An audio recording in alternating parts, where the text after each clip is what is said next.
Good morning and welcome to Leadership Tip Tuesday with Coach Ellis. This is the day I spend just a few minutes with emerging, existing, and exiting leaders talking about leadership principles. So it doesn't matter whether or not you are a CEO of a major company, the commanding general of a military post, or just leading your family or a small church. Leadership principles are pretty much the same. So today I want to talk to you a little bit about how to lead when you don't want to lead. What happens when you're just tired? When you're like Popeye, you takes all you can take and you can't take it no more. What happens when you are FRU, through, done? I'm just tired.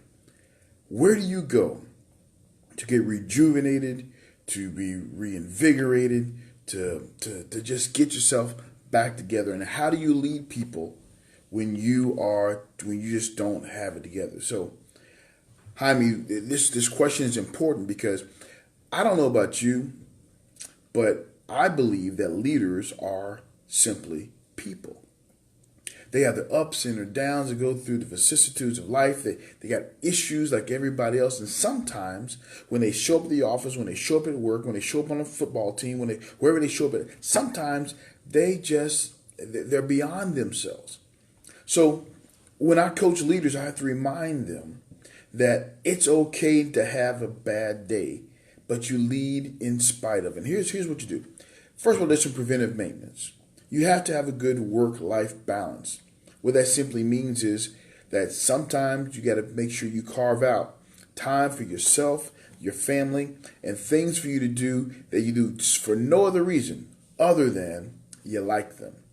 So, Lady D, this is about hiking if you're a hiker, or playing golf without doing business deals, bowling, going bungee jumping, just walking around the park. It's about taking time to let your brain rest, to just go out and recreate.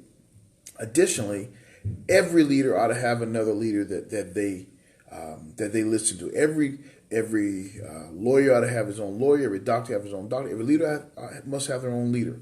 What that means is there's somebody you go to who's a mentor or coach that you can just unload, just throw up on, just let it all come out. Say, them people over there, I don't even know why I hired that guy. I don't even know why she's on the team. And just let it all out.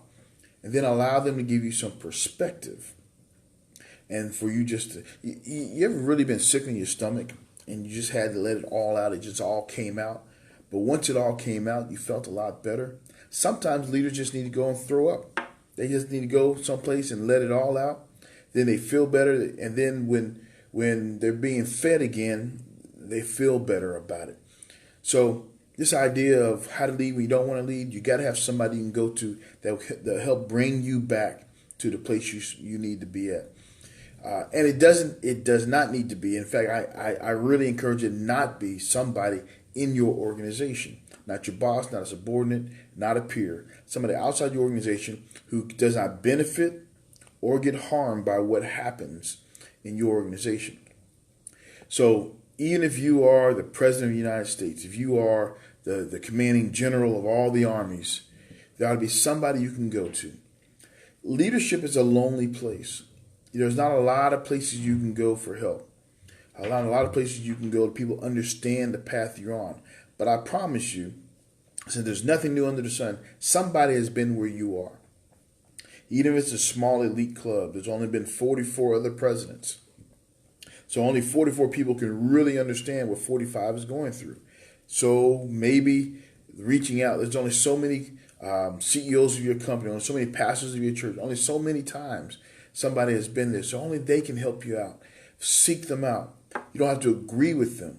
Just have to allow them to give you perspective. So Kimberly, Janet, I encourage you guys, as you guys are leading, and sometimes you just get tired, find somebody who can help walk you through. Take time for yourself, and then find somebody who you can unload on, who you can talk to, that allows you to have some perspective. Because if you do, the people you lead will have a physical, visible example of how to do it when you just ain't feeling it.